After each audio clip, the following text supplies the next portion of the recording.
7조 비효율적 의사소통 발표를 시작하겠습니다. 며칠 동안 계속 배가 아프자 대학병원에 외래 진료를 받으러 가는 상황입니다. 병원을 들어서는 어디로 가야 되는지 몰라서 의무팀에게 물어보는 상황입니다. 안녕하세요. 배가 아파서 왔는데요. 어디로 가면 되나요? 네, 안녕하세요. 오늘 저희 병원에서 처음으로 진료를 받으시는 건가요? 네. 인적 사항을 적어주시고 잠시만 기다리세요. 여기요.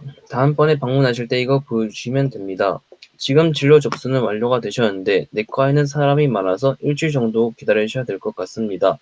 네, 알겠습니다. 감사합니다. 네. 예약이 일주일 후로 잡혔고 지금은 일주일이 지나서 병원에 가는 상황입니다. 안녕하세요. 처음 오셨어요? 이미 예약했습니다.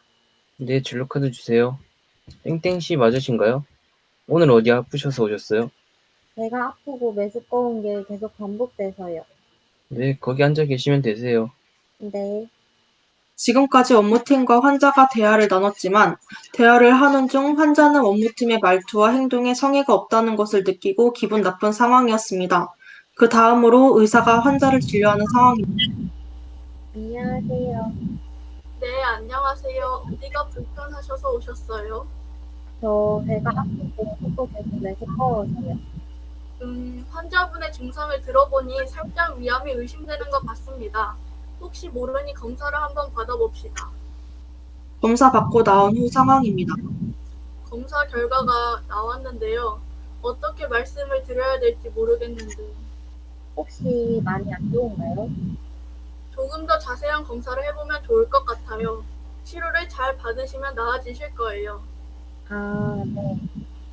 우선 입원을 하셔서 검사를 몇 가지 더 해보고 수술을 해야 될 것 같습니다. 위는 어느 부분이냐에 따라 또 얼마나 전이가 됐느냐에 따라 수술 방법이 달라져서요. 검사를 통해 수술을 어떻게 할지 알아보겠습니다. 네. 입원은 언제 가능하세요? 상관없습니다. 그럼 지금 입원하시고 바로 검사를 해봅시다. 병기도 알아봐야 하는데 위 내시경 검사만으로는 결정할 수 없으니 내시경 초음파, 복부 CT, 필요시 페트 검사 등 추가 검사를 시행하겠습니다. 여러 검사를 마치고 다시 상담을 하는 상황입니다. 선생님, 초기인가요? 아니면 많이 진행되었나요? 우선 위암에 대하여 간단하게 설명해 드리고 나머지 설명해 드릴게요. 위암은 점막 조직에서 발생한 세포가 선암성 변화를 보이면서 종양 덩어리를 만들거나 악성 궤양을 만드는 암입니다. 위암은 두 가지로 조기 위암과 진행성 위암으로 나뉘는데요. 환자분은 진행성 위암입니다. 이 암은 점막 하층을 지나 근육층 및 그 이상의 단계로 진행하는 위암을 말합니다. 혹시 원인을 알 수 있을까요? 불에 태운 고기나 생선을 드셨거나 염분이 높은 음식을 섭취하여 위 점막을 지속적으로 손상시켰을 수도 있고요. 또 가족분들 중에 위암 환자가 있다면 발생 확률이 없는 경우보다 약 2배가 높습니다. 아, 네. 환자분은 현재 2기에 속합니다. 혹시 가족분들 중에 위암에 걸리셨던 분이 계신가요? 네, 할아버지께서 걸리셨다고 들은 것 같아요. 가족력에 발생 확률이 2배 정도 있다니 조금 속상하네요. 네? 그렇다고 어떻게 할아버지께서 걸리신 것 때문에 속상하다고 하실 수 있죠? 네, 죄송합니다. 우선 어떻게 수술할 건지 설명을 해드릴게요. 환자분은 12지장으로 이어지는 위 아래쪽에 암이 발생한 상태인데요. 대복 수술을 해서 위의 60%를 절제하고 남아있는 위는 12지장 밑의 소장과 연결해 소화에 지장이 없도록 할 것입니다. 또 재발 확률을 줄이기 위해 방사선 치료도 꾸준히 하도록 할 것입니다. 방사선 치료도 끝나고 나중에 재발할 수 있으니 수술 후 첫 3개월마다 3에서 5년은 6개월마다 그리고 수술 후 5년이 지나면 매년 외래 방문을 통해 검사를 실시할 것입니다. 네, 잘 부탁드립니다. 수술 후 어떻게 해야 하는지 원무팀에서 알려주세요. 땡땡땡 환자분, 수술 후 주의사항과 식생활에 대하여 설명해 드릴게요.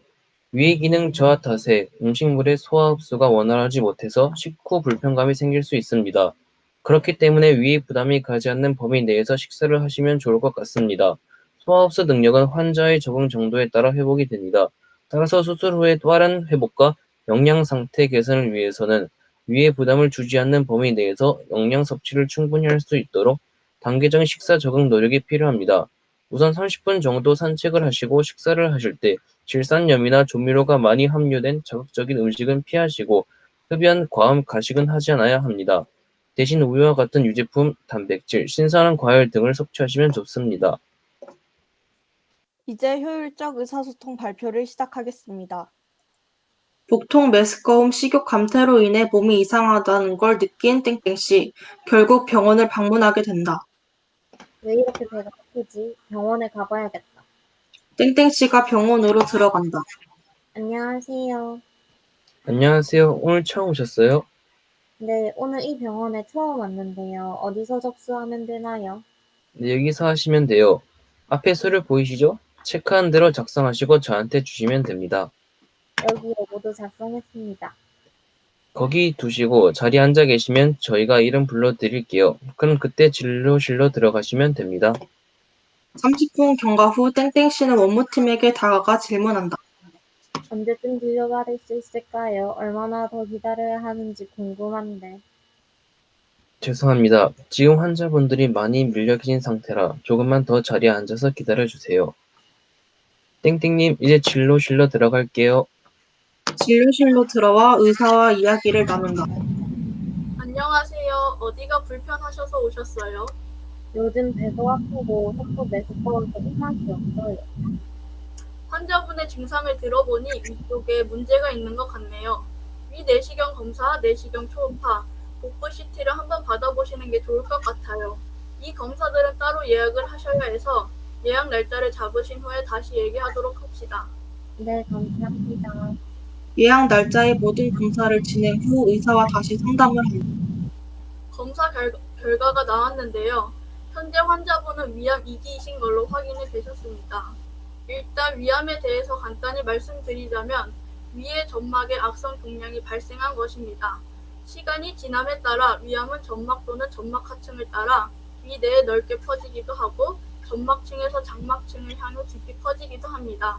또한 위 주변의 림파선을 따라서 혹은 혈류의 파급에 의해 간, 폐, 뼈 등의 여러 부위로 퍼질 수 있습니다. 그렇군요. 그럼 혹시 위암의 원인이 뭔지 알 수 있을까요? 위암의 원인이 궁금하시군요. 암의 원인으로는 만성 위축성 위염, 식이 요인, 유전 요인, 기타 환경적 요인 등으로 발생할 수 있습니다. 저희 할아버지께서 위암으로 돌아가셨다고 하셨거든요. 아, 그러시군요. 환자분 지금 불안해 보이시네요. 하지만 우리 함께 잘 극복할 수 있을 것입니다. 이제 좀 더 자세하게 설명드리자면 환자분은 십이지장으로 이어지는 위아래쪽에 암이 발생한 상태인데요. 개복 수술을 해서 위의 60%를 절제하고 남아있는 위는 십이지장 밑의 소장과 연결해 소화에 지장이 없도록 할 것입니다. 또 재발 확률을 줄이기 위해 방사선 치료도 꾸준히 하도록 할 것이고 수술 후 첫 3년은 3개월마다, 3에서 5년은 6개월마다, 그리고 수술 후 5년이 지나면 매년 외래 방문을 통해 검사를 실시하셔서 경과를 지켜보면 될 것 같습니다. 네, 잘 부탁드리겠습니다. 나가시면 원무팀의 점검은 언제쯤 해야 하는지, 수술 후 생활 관리를 어떻게 해야 하는지에 대해 가르쳐 드릴 겁니다. 땡땡님, 이번은 이 날짜에 오셔서 하시면 되시고 수술 후 생활 관리에 대해 설명해 드릴게요. 위의 기능 저하 탓에 음식물의 소화 흡수가 원활하지 못해 식후 불편감이 생길 수 있지만 소화 흡수 능력은 환자분의 적응 정도에 따라 조금씩 회복이 되실 거예요. 그래서 수술 후에는 위 부담을 주지 않는 범위 내에서 영양 섭취를 충분히 할 수 있도록 단계적인 식사 적응 노력이 필요하시고 식사를 하실 때 질산염이 많이 함유된 식품이나 조미료가 많이 들어간 자극적인 음식을 피하셔야 합니다. 그리고 흡연이나 과음, 과식도 하시면 안 됩니다. 하지만 우유와 유제품, 단백질, 신선한 과일, 채소는 섭취를 생활화하시고 하루에 30분씩 산책하시는 게 회복에 도움이 되시니까 꾸준히 실천해 주세요. 네, 그렇게 하겠습니다. 이제 수납 도와드리겠습니다. 비용은 이 정도 나왔습니다. 여기요. 수납 다 되셨고요. 이번 날에 다시 뵙겠습니다. 네, 감사합니다. 이상으로 7조 비효율적 효율적 의사소통 발표를 마치겠습니다.